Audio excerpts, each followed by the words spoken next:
Alrighty, welcome back. It is the time of the season for loving, or something like that, yeah? And it's Christmas time, celebrating the birth of little baby Jesus. Now, I'm not particularly religious, but I think Jesus was a pretty cool dude. He stood for pretty cool things, if you ask me. Compassion, love, truth. And he was all about peace. And from what I gather, he was saying, hey, here are the tools to create peace, within yourself and around yourself. And so that's pretty cool. I mean, everybody wants that, but why is it not happening? Maybe because we're just waiting around for Jesus to come back and save us, from ourselves, since we obviously didn't get the message the first time and are not able to do so ourselves. Or maybe we're just not willing to do the work. That's really more my take on it. But anyway, why would Jesus really come back? I mean, think about it. The guy was nailed onto a cross and left to die.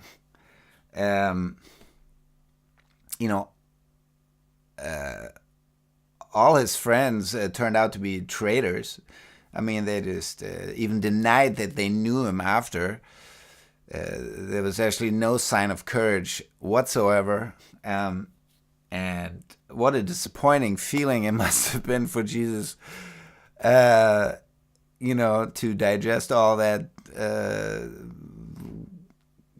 Must have been really heavy on the heart and the psyche. And I mean, really, would anybody that you know or you yourself, would you under those circumstances, if you had been treated like that, say, hey, I'm going back for another round, let's do this again? I mean, would you? Or would you think, well, we should do this differently next time? Whatever. I mean, I wouldn't come back. If I was the guy, I would say, yeah, maybe you can send somebody else. I don't want to do it again. I don't think anybody would, and it really insults not just his intelligence, to think that he would return into such a hostile environment. But it also insults everybody's intelligence who thinks that.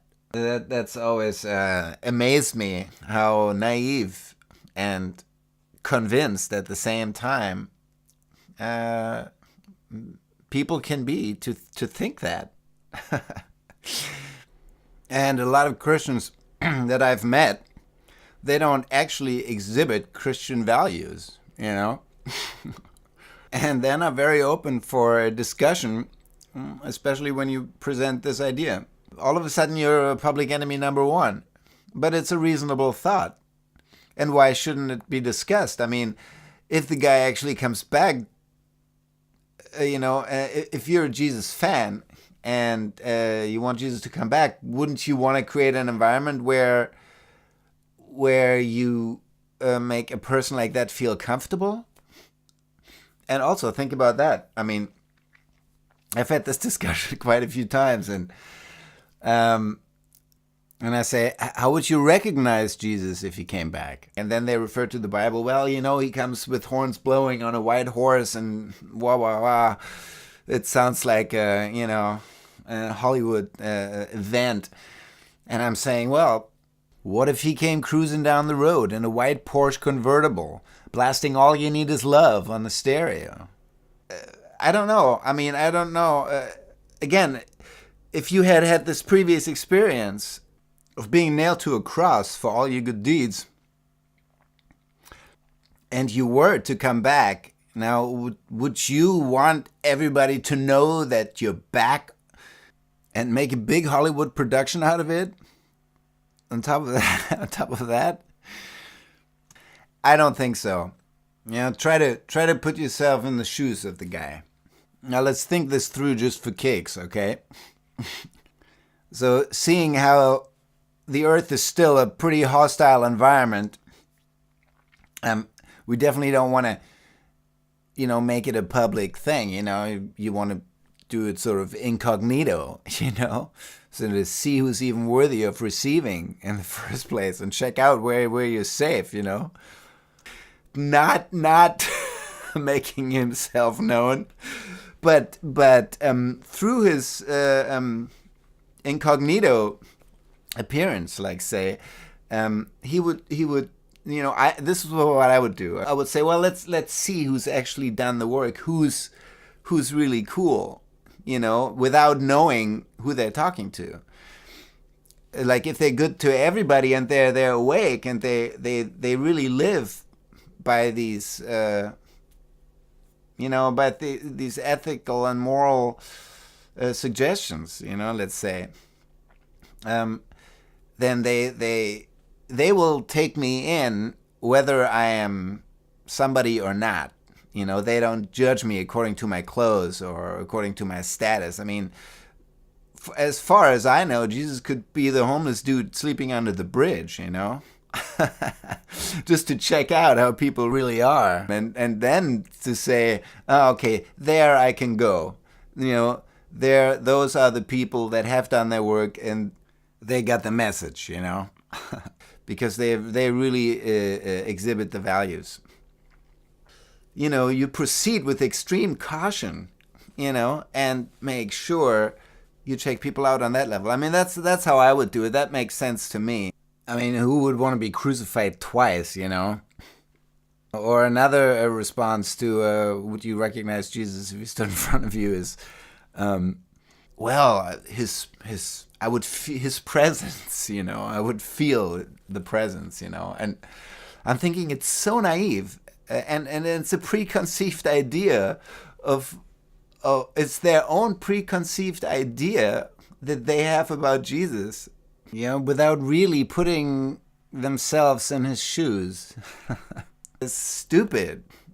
It's thinking I know this guy who's standing in front of me and what he's like just by the clothes he wears. And at the same time, I'm expecting him to do things that I would never do myself. You don't know who anybody is until you talk to them, until you get to know them, until you open up to them, and if they open up to you too, then you get to know each other. And I would feel the presence. I mean, again, to go back to this example, if Jesus came back incognito, and maybe he wants to see your true character, and you can only see the true character of another person when you show them when you present your weak side to them, and you see how they react to you. If they take advantage of your weakness, my God, they're not your friends. But people who see your weakness and they try to help you, now those, are people, who got the message, in my opinion, from what I read, and that's just my take on it, but but I think it's a very interesting thought experiment, and that puts this whole idea in a new perspective, and I think it's worth considering and thinking about.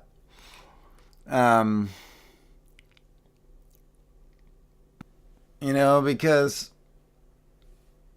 I mean, if you think about it, Jesus and Buddha and Mohammed and all these wise guys, they really had some wisdom that they shared. And that wisdom, that knowledge was to serve humanity in establishing peace, in establishing, a paradise on earth, and as in heaven, so on earth, so whether he comes back or not, it only means we haven't gotten the message yet, and if we look around, and that's what it's really all about, the way we treat each other. And so that's what we should focus on. And if there's a Messiah coming, then don't we want to make him proud, of us? Like, look what we've done. And there, we're all part of it, in a good way, not in a judgmental way or in a vengeful way, but in a loving way, in a compassionate way. So here I have something that I heard somebody quote from the Bible, where Jesus says, "So you call me Lord, but why then don't you do as I say?" Now, on that note, I'm going to wish you all a happy holiday, and I'll talk to you next year.